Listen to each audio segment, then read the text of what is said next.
All right, so we got some GDP numbers today. I want to go over what people are saying, and let's jump right in. So first, headline, U.S. economy grew at 4.3% rate in the third quarter. And the Trump people are going to come out and say everything is awesome. This is from the White House. The quote, experts were wrong once again. Don't be a panickin. 4.3% Q3 GDP, crushing economists' expectations. Now, if you're watching this channel, high chance you don't trust anything that Trump says or his numbers, which I completely understand. I'll just say this.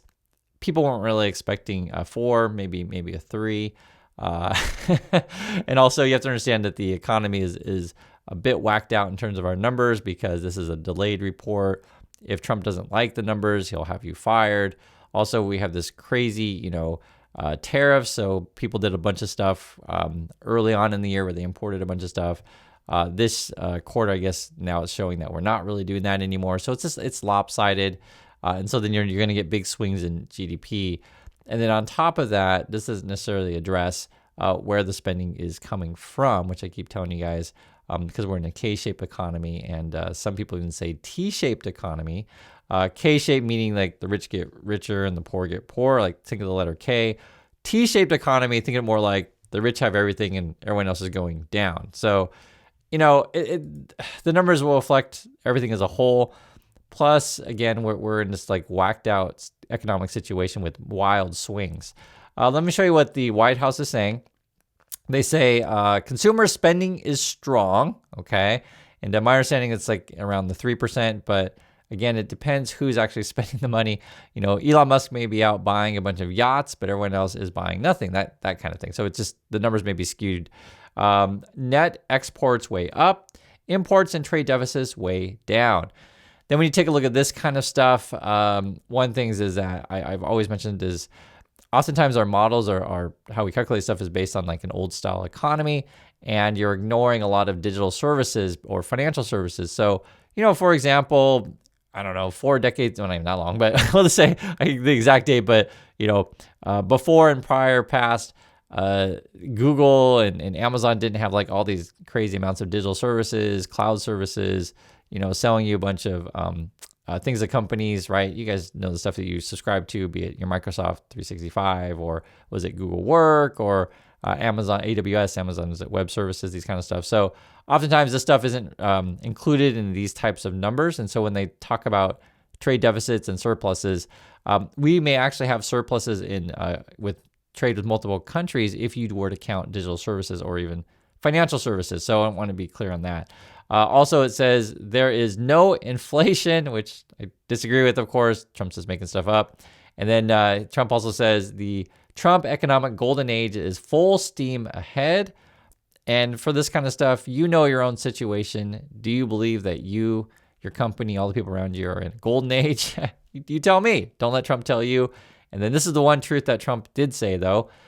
You haven't seen anything yet. So I agree. We haven't seen anything yet. So I agree. Trump then is tweeting out him and Melania.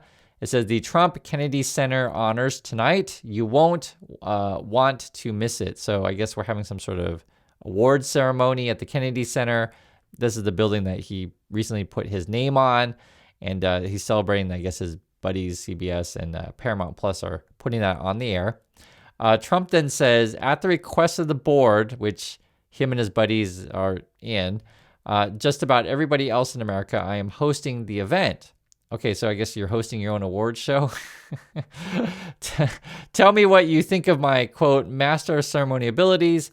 If really good, would you like me to leave the presidency? Yeah, I would like you to leave the presidency.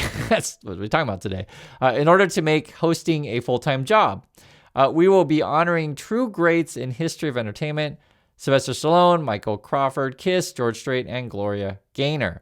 And so this is what the President of the United States is doing, is he's bragging about GDP numbers that may or may not be beneficial to you, and then talking about whether or not he should leave the presidency to go host an award show.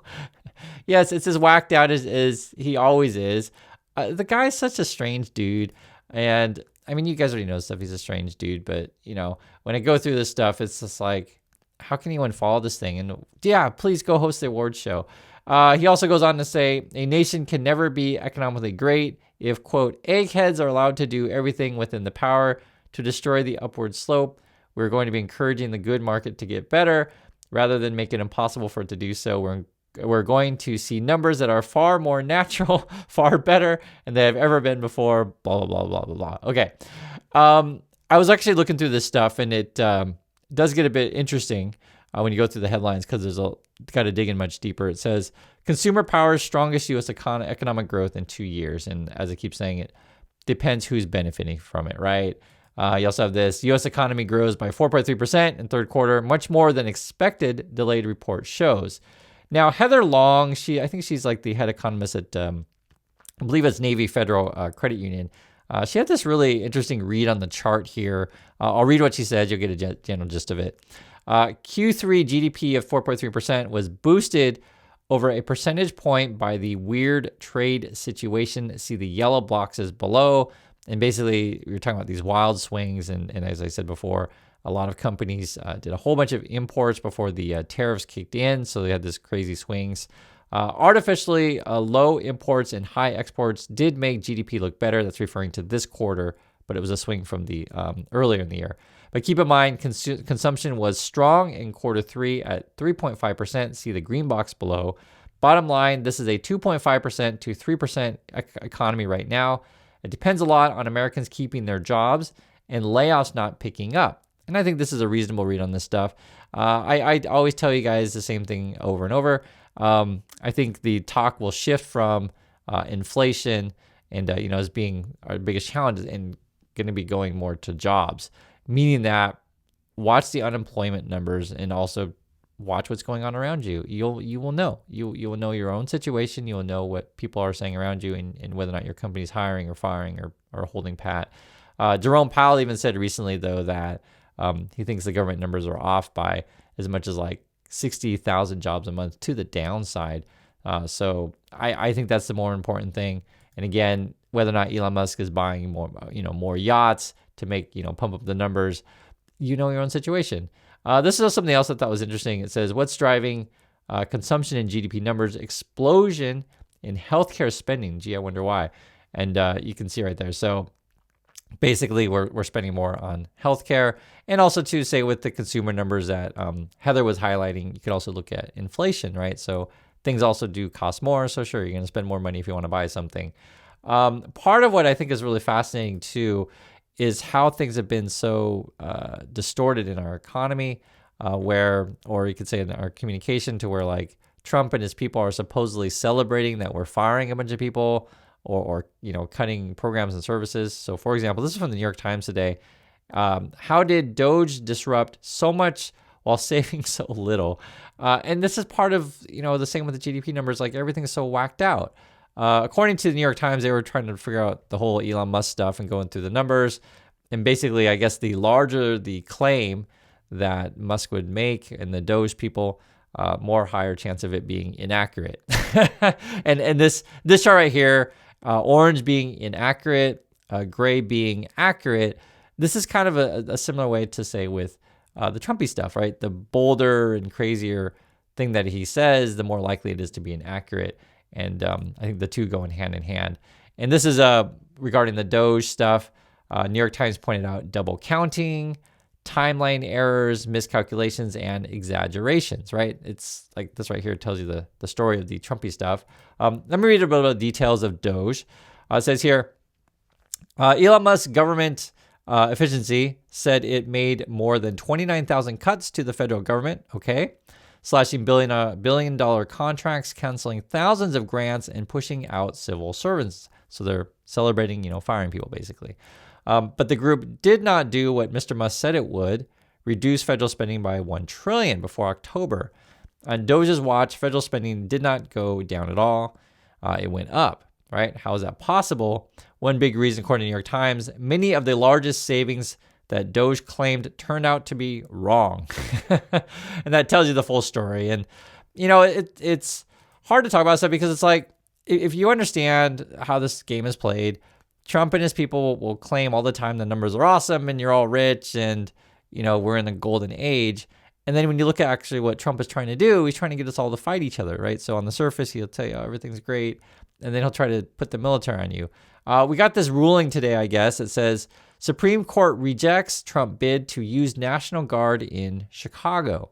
All right, that's what they spend all their time doing is like, okay, how can we send the National Guard to yet, more cities? At the moment, the Supreme Court ruled against it. I'm sure Trump people will appeal and we'll have some more fights on this stuff. But that's what they spend their time doing. Or Trump's, one of his key people, Stephen Miller. This is a headline here. Stephen Miller cites children of immigrants as a problem. That's coming from Miller. And I think he's a child of immigrant, if I remember correctly. As it seeks to end birthright citizenship, the Trump administration is arguing that immigrants bring problems that extend for generations. The data shows otherwise. And whenever you get this kind of stuff, for many people out there, they just have whatever beliefs that they have. And regardless of whatever data or facts that they see, their mind's already made up. And it's hard to have discussions when people's minds are already made up. I mean, what can you do? And The Guardian actually had a really good headline to captures the world that we're in right now. Elon Musk, AI, and the Antichrist, the biggest tech stories of 2025. That was like actually the story.